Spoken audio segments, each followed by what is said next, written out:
Welcome to Kenton Teaches. Enjoy the video. In this video, I will show how to make a paper plane. Let's begin by gathering your materials.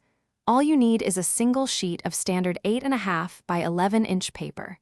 A flat, hard surface will help you achieve precise folds, which are absolutely key to crafting a great flying plane. Get ready to create something fun.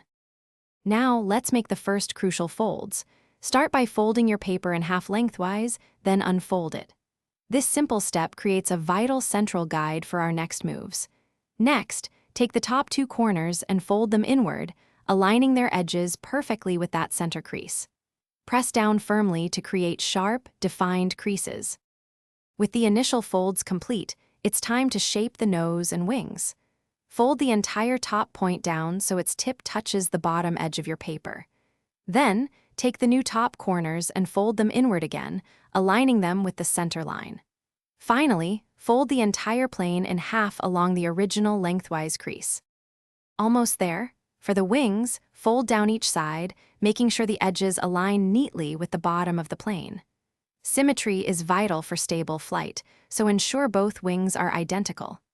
Now, hold your finished paper plane gently and give it a smooth, forward throw to watch it soar. Thanks for watching. Please subscribe if this video was helpful.